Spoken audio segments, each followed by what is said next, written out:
Previously on The Final Pitch. We have a venture in our studio, an existing venture in our studio called Central. Yeah.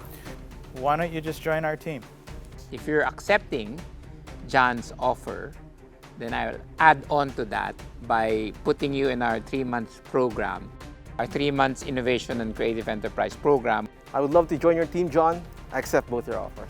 All right, great. Christian, in behalf of 917 Ventures, we're making you an offer to join the Velocity program. I'd be inclined to fund the $100,000 at the level you're requesting for the first year. So that's my offer. FWD would love to welcome your graduates into our digital graduate program. For me to decide right now, I'd love for John Jay to be UX Plus University's partner. So John Jay and UBX, I accept your offer. Thank you. Congratulations. This week we get to know the man behind 917 Ventures and take a closer look at their Velocity program. And day 2 begins with the first batch of entrepreneurs facing the investor judges. My name is John Aguilar, and I'm a serial entrepreneur based in Manila, Philippines. I've gathered a formidable cast of business and industry leaders looking to fund and support the country's post-pandemic solutions. Lee Hao Zhuang, President and CEO of leading Pan-Asian insurer, FWD Philippines. Vince Yaman, Managing Director of Globe Telecom's corporate venture builder, 917 Ventures. Joel Santos, President and co-founder of the School for Entrepreneurs and Innovators, THEMS International Business School. And John Yanuschak, President and CEO of the FinTech Venture Studio and Venture Fund of the Union Bank of the Philippines, UBX. Our goal is to find and support the new breed of heroes taking on the challenges of a post-pandemic future. Many will try, but only a few will make it to the final pitch.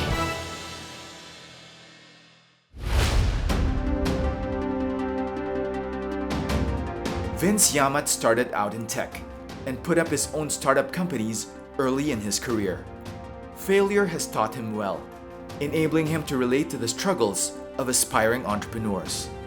Now the managing director of Globe Telecom's venture builder 917 Ventures, he is bent on building, operating, and scaling startups across the Philippines and the Asia Pacific. I started out my career back in 1995. My first job was an equities trader, so I was like trading stocks. Just like any fresh grad, it's been very difficult at first. I failed several times in my career with my own startup. Just like any entrepreneur, when an opportunity or a door opens, you just go for it, right? Basically, that's what I did. Failure allows me to be better and to take other opportunities and to make something out of it. When this opportunity in Globe or the Globe Group was offered to me, I was hesitant at first, but what I realized is this: being in corporate will give you the opportunity to help other people, right, with the corporate backing and more capital, and that's basically what I did. I'm a pretty shy guy. I'm an introvert, so on weekends, I'm just at home. I trade a lot. I trade cryptocurrencies. I've been doing that for so long, right? I'm a homebody. I like tinkering stuff. I also like grilling steaks. I like super premium steaks. If you follow me on Instagram, every single night you'll see my Instagram stories like posting all of this alcoholic drink at night. I like that because working in a startup like 917 Ventures or managing all of these portfolio companies, it's a stressful job. You want to slow down a bit, and that's what I want, and that's what I do every single day. My CEO, Ernest Koo, told me once that be the leader that you want to have. So if I want to be led by someone, emulate that leader. And that's basically what I did here in 917 Ventures. I allowed the team to do whatever they had to do. I allow them to have autonomy, freedom, and then they can experiment all they want. The less decisions that I make on a daily basis or on a weekly basis, that's the best scenario for every leader, because you're basically pushing the decisions down to the lowest level or to the system. What I like the most about working with Vince is he gets it. When I say he gets it, he gets this space. Startups, investments, building companies. We've been together building companies ourselves. He has integrity. That's one of the things you would really like to have to work with someone, that their word is their bond. They will deliver on what they commit, and he will move mountains to deliver what he committed. So there are 3 things about Vince Yamat as a leader. The first thing is that he's very bright. For the startup founders that present to him, he can easily understand numbers. He's very sharp. He gets it right away, and that's backed by his experience. Many years of experience in Globe. The second thing about him is that he's very passionate about what he does. And the third thing is, with his leadership style, he allows you to grow and gives you the freedom to make mistakes, but to learn from them right away. Now it's time to learn how aspiring founders can benefit from the Velocity program of 917 Ventures. The Velocity program is 917 Venture is a 3-month program wherein we invite venture builders to be part of our company. The idea is to basically solve customer pain points. So for us to do that, all we need is basically that venture builder applying into the program, and that venture builder to tell us the idea or the customer problem that he's trying to solve. It's hard to get access to capital, right? That's the aim of Velocity. For that one guy in the corner who probably won't get any airtime, they'll have a venue for people like us who have access to these capabilities and resources to give their idea a shot, and themselves as well. The first part of the program is basically the onboarding and mentoring. On day 1, that venture builder will have all the facility or all the machinery that we have here in 917 Ventures. In a typical startup, once you have capital, that's the only time you're going to put up your own team. Here, once we identified you, on day 1, you're ready to go. On the second month, we start building your product or a minimum viable product. To be part of a batch, you submit your 1-page idea. If you get accepted, you come through and we'll award you an initial angel fund of $50,000. And in 3 months, we would have brought your product to life, meaning it's out there. We would have helped you reach customers, letting them know of your product, getting learnings and feedback from those customers. And by the end of 3 months, learn whether or not your product is on the right track, as you said, or there's an opportunity to iterate or pivot, then move on to a much larger investment, ideally, so that we can scale it. If we do agree to scale it, we'll get you to those next million customers, right? And that's already showing that you could have a product that has product market fit. If we see potential or traction, we put in more capital to that startup or to that idea. We try to scale the company, not yet incorporated, still under the 917 Venture umbrella or ecosystem. If it's successful, we're going to go to our investment committee, and that will be the ask to spin off the company. When we spin off a company in 917 Ventures, that's basically full on already. You're not going to be much different from GCash, the largest fintech basically company or the dominant fintech company here in the country. And we're going to make sure that your company is going to be successful, or our company is going to be successful. If you're an entrepreneur or a venture builder and you want to solve a big pain point, go join us. Because capital, although very hard to get, is going to be available. All we need is that brilliant idea and that big pain point that we want to solve. And with that one, we'll be able to build great things.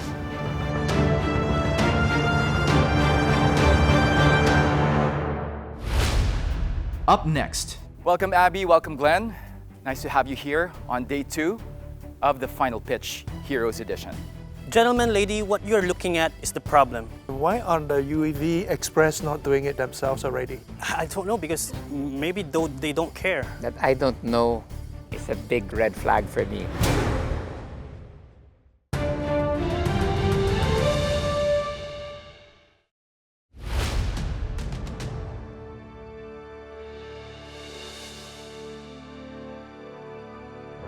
Hello, Lee Hao and Joel. Hi, John. So I know you're wondering, why do we have 2 empty seats? Well, unfortunately, Vince and John Jay could not join us today.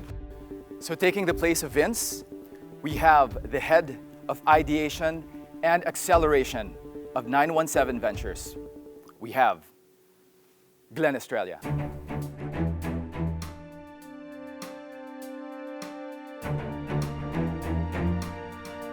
And also joining us, we have the country director of Ashoka Philippines, Abby Mapua.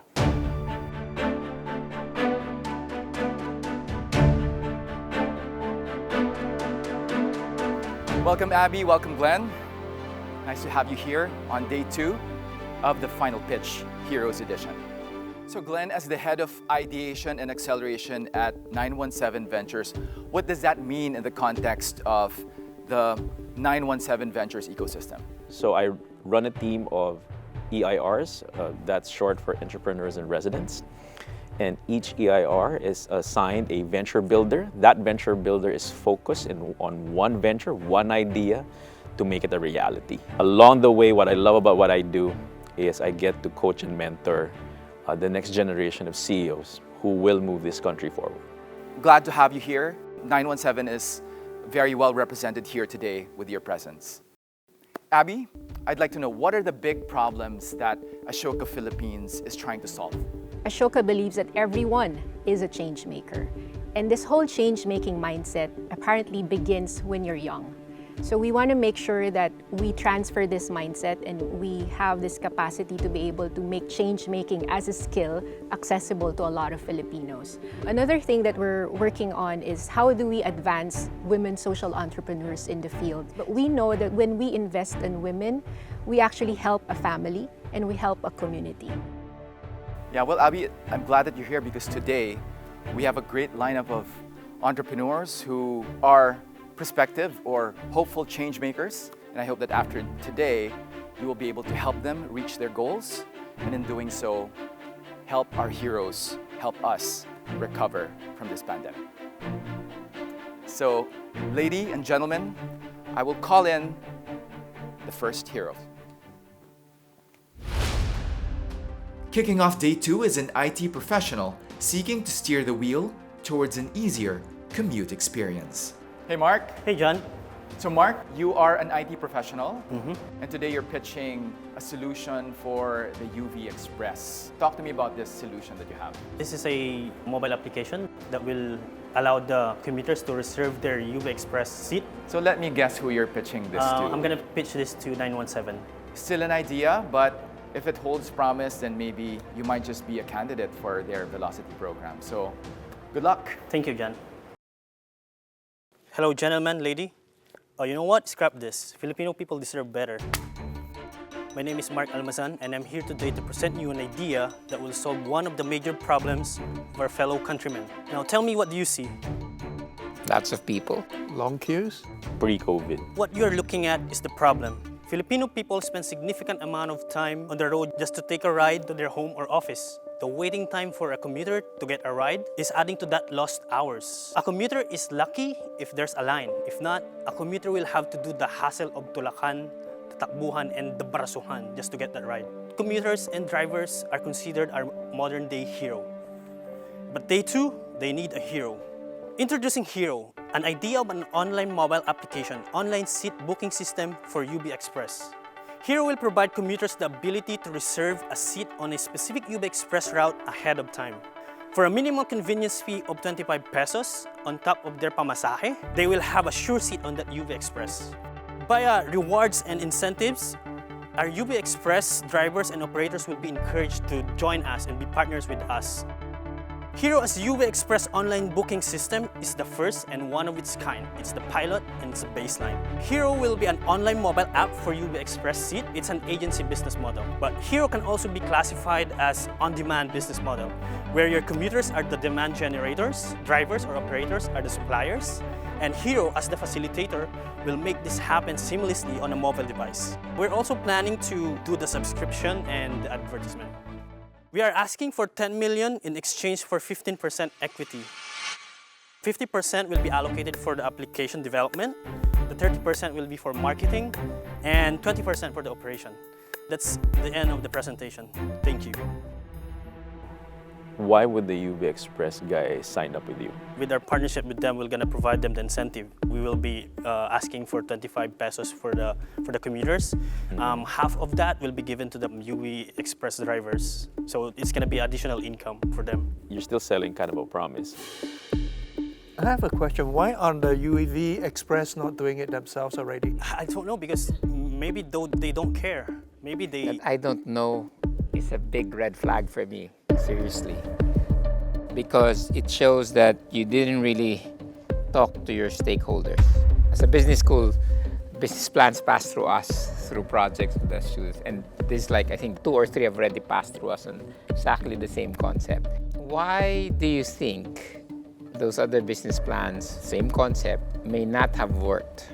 Because they don't have the passion enough to do it. No. There are maybe they face... No. They are like you. They want to save the world. They feel for the commuters. Passion's not the answer. Maybe because of funding. Maybe because of... No. Funding was ready.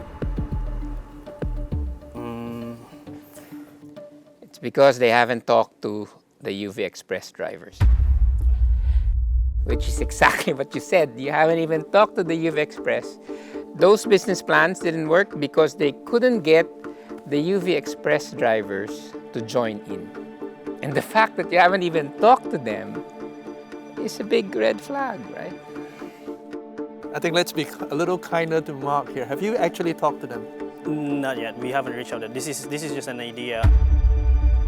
Just talk to them as a friend, right? And they can tell you their problems. You first need to get a number of UV Express to say, if you provide for me, I'll get a premium customer service. But before that, it's very hard to come to investors to say, I want the money to do this. You need to do that homework first.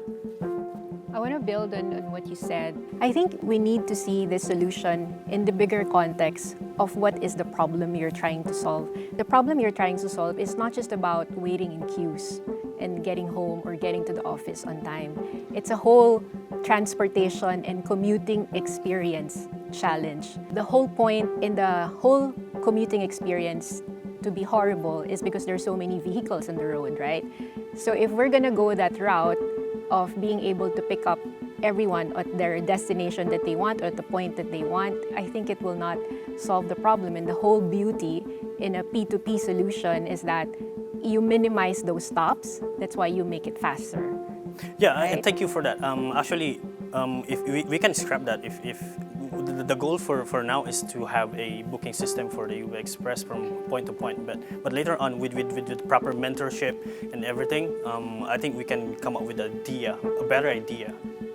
The fact that there's no answer on why, as a UV operator, would sign up is unclear. Yeah, no, but you haven't spoken to any of them, so it's not a validated. I think if you'll give them the rewards or incentive and the cut from them. You think that's the problem. What we're trying to do as investors, normally, what we look for is an understanding of the problem and not in love with the solution. Yeah, thank you. I'm gonna have to start communicating with them. Yeah, because Lihao said I should be a little kinder. So I'll be kind. So I'm gonna give you now an offer.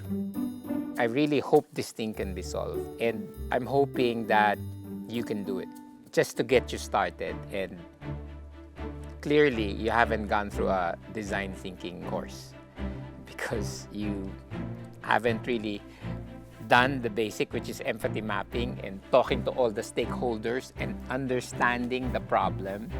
We're all here, not just me. to support heroes like you who want to solve the post-pandemic problems. And that's the offer. Thank you so much. Thank you, investors. When you go to the stage, you should be prepared for all that they may ask. We need to have this mentorship so that we can attack every angle of the idea. If he said, I've signed up even like 10%, I would have said, let's go, let's do it. But I think it's just a bit premature. I think the idea is not bad though. no, it's not. It always comes up. Every year, it always comes up. It's not the solution. The choke point is getting the UV Express groups to trust them. Because they're open to this solution, but do they trust the person who's offering the solution to them? It's a relationship, right?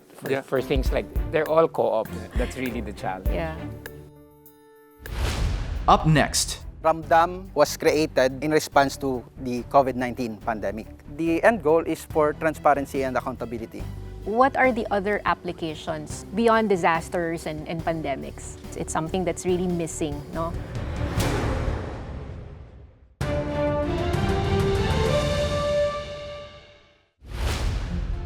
next on stage is a geographic information specialist with a tech platform designed to fast-track COVID-19 relief operations. Hi, Milben. Hi, John.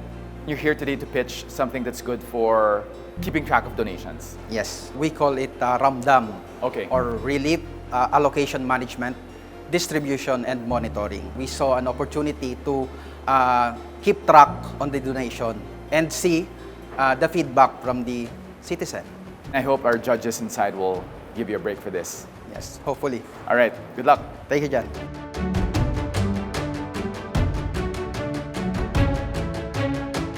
Hi, investors. Good afternoon. My name is Milben Bragais. I am a Geographic Information Systems Specialist. And as a GIS specialist, I help solve problems using maps and location information. So that is why we created Ramdam, or Relief Allocation Management, Distribution and Monitoring.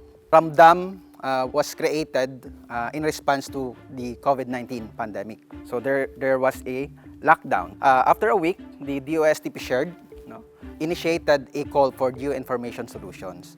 So particularly addressing the four pressing problems during that time. So we are aware that there are a lot of solutions for the contact tracing application. So that is why we focused on the logistics of food and other essential supplies. There are a lot of relief packs coming to the LGUs, even in barangay level, both from the national government and from the private sector. But the LGUs have a problem in managing, so efficient management of these relief packs. So aside from positive feedbacks, they also post issues, negative issues. Where are the relief packs? They don't know. So where it is, is it coming? When? And then how much? So they are asking for transparency. And also the residents use social media to dictate or to put their location. So we saw an opportunity for geotagging. So they can just take selfie so we can know where they are. So the solution is that why not create a dedicated platform for the community citizens and the government to share accurate information about the nature of the relief distribution activities, contents, schedule, and also the feedback from the citizen. So we call it Ramdam, or in English, to feel. So we started the development, and then we created a system composed of the web portal and mobile app. So the end goal is for transparency and accountability. So what's next? We are in coordination with DILG, the SWG, and OCD. When we presented it to them, they are very happy and very excited and asking some additional features. So that is why we are now on the phase of the Ramdam 2.0, Ramdam Rescue. You can just take a selfie and post in our platform, so you can easily get rescued. So in the map, and then also Ramdam Share. You can post yourself or your house that is being damaged, and then people can just share coins or stars. So that's what we are now. For this one, for us to be able to do this, we would be asking $60,000 for this to happen, for another testing. So mga kabarangays, Ramdam ka na. Oh. Thank you very much. Nice one. what are the other applications beyond disasters and pandemics? Because having worked with a lot of local communities, data management is something that's really missing, no? From our consultation with the government agencies, with the ILG, they are very much particular in adding feature for monitoring the Ligtas COVID centers. So if they have enough supplies, so the ILG personnel can just geotag the facility, if they are following the protocols. Do you think you'd reach 1 million people by doing a standalone app versus partnering with someone with already 10 million installed apps? Providing a specific service on geotagging.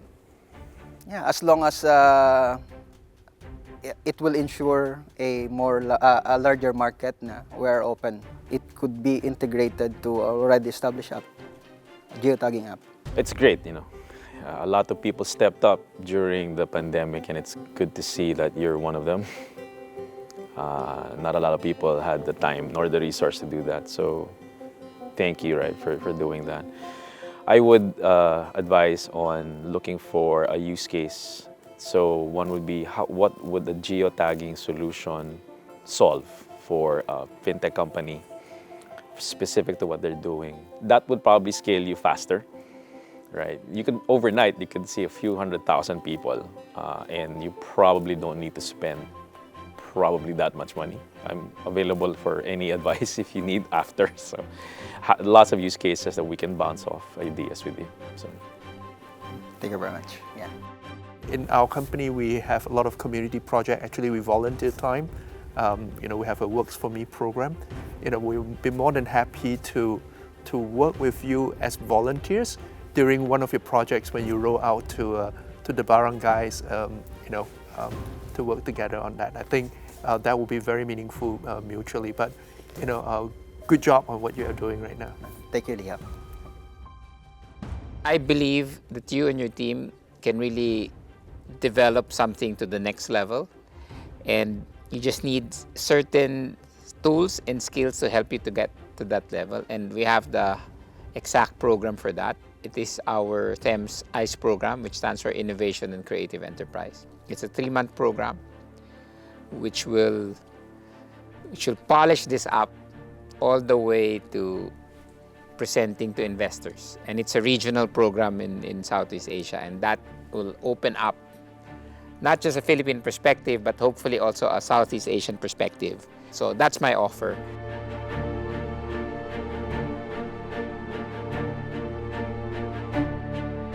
Thank you very much, and we would gladly accept. So every opportunity. So thank you very much for seeing the potential in our effort. Thank you very much, investors. Thank you, Milton. Okay. Thank you. Nakakakaba, pero glad na natapos na, tsaka very thankful, and also yung mga judges na somehow nakita nila yung potential, So siguro I think yung mga ibang investors tinitingnan nila yung may traction na, So hopefully marami kaming mapulot doon sa scholarship na inoffer ni Sir Joel Santos. It's almost there, and it just needs in a way, the whole hand-holding, the skills and the knowledge to get it to the next level. So I'd make a bet on him and give him a scholarship for that. Yeah. There's so many applications for this one. There are many, right? He needs to look at the collaborative options. There's a lot of companies built on location, startups on location, and they're not centered around location itself. They're centered around another unique problem to solve. So he's starting out with a really good one brought about by what happened, which is a good start. And then I guess through your program, they'll find that other use cases. Exactly. Find a so it's easier to niche. commercialize, right? Yeah. I was just wondering, an organization like Red Cross may find this quite interesting. Yeah. Exactly. Potentially. Exactly. Next time on The Final Pitch, we get to know the man behind THEMS International Business School, Joel Santos. And day 2 of the pitches continues. You have failed so many times, but you've always seen everything as day 1. In my mind, you are a hero already. Can I take a little break?